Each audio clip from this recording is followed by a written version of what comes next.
खासदार राघव चड्डा साई चरणी नतमस्तक। देशवासियांना RNP न्यूजच्या माध्यमातून दिल्या स्वातंत्र्य दिनाच्या शुभेच्छा।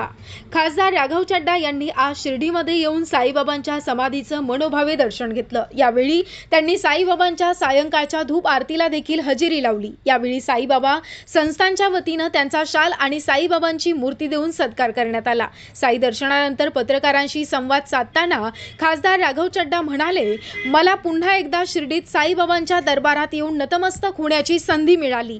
जेव्हा जेव्हा साईबाबांचा बोलावा येतो आणि मनातून तसा भाव निर्माण होतो, तेव्हा मी साईबाबांच्या चरणी लीन होण्यासाठी आवर्जून येतो। प्रत्येक वेळी मी साईबाबांच्या चरणी सर्व देशवासियांच्या सुख, शांती आणि समृद्धीसाठी प्रार्थना करतो। देशातील प्रत्येक नागरिकाचं जीवन सुखी व्हावं, त्यांच्या अडचणी दूर व्हाव्यात आणि सर्वांची प्रगती व्हावी, हीच माझी साईबाबांच्या चरणी प्रार्थना आहे। पत्नीच्या अनुपस्थितीबद्दल बोलताना राघव चड्डा यांनी सांगितलं की यावेळी माझी पत्नी परिणीती चोप्रा हिला देखील शिर्डीत येण्याची खूप इच्छा होती, मात्र कामाच्या व्यस्ततेमुळे ती माझ्यासोबत येऊ शकली नाही। पुढील वेळी जेव्हा साईबाबांचा बोलावा येईल तेव्हा नक्कीच मी माझ्या संपूर्ण कुटुंबासोबत साईबाबांच्या दर्शनासाठी येईल आणि तुमच्याशी अधिक विस्तृत संवाद साधेन। देशाच्या स्वातंत्र्य दिनानिमित्त देशवासियांना शुभेच्छा देताना चड्डा म्हणाले, आपल्या देशाचा 80वा स्वातंत्र्य दिन आहे। ज्या स्वातंत्र्य सैनिकांनी आपल्या धैर्यानं, निष्ठेनं आणि त्यागानं ब्रिटिशांच्या जुलमी राजवटीविरुद्ध लढा दिला, त्यांच्या बलिदानामुळे आज आपल्या पिढीला एका स्वतंत्र देशामध्ये मोकळा श्वास घेता येतोय।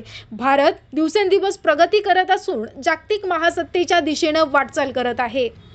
यावेळी राघव चड्डा यांनी राजकीय विषयांवर बोलण्याचं टाळलं। लगातार आता रहता हूँ और मैं क्या आता हूँ, बाबा बुलाते रहते हैं। जब उनका आदेश होता है, अंदर से भाव आता है कि बाबा बुला रहे हैं, तो मैं उनके दरबार में नतमस्तक होने आ जाता हूँ। और बस हर बार सुख शांति की प्रार्थना करते हैं। ये प्रार्थना करते हैं कि सारे लोग पूरे देश के खुश रहें, फले फूलें, लोगों की लाइफ की जो प्रॉब्लम्स हैं वो दूर हों और सब प्रोग्रेस करें। और उसी इच्छा के साथ आज मैंने भी बाबा के दरबार में एक बहुत शाम की आरती होती, भव्य आरती होती, आरती उसमें। हर बार आप अकेले आते हैं मैडम जी को, कब लेके आएंगे? मैडम को हर बार बोलते हैं आज अगली बार पक्का लेके आएंगे। जब बाबा का बुलावा आएगा उनको भी साथ लेकर आएंगे। उनका बहुत मन था इस बार भी आने का, लेकिन कुछ काम के चलते वो नहीं पहुंच पाए। लेकिन अगली बार बिल्कुल विद फैमिली आऊँगा, फिर आपसे और लंबी चर्चा करेंगे। देश के लिए क्या कामना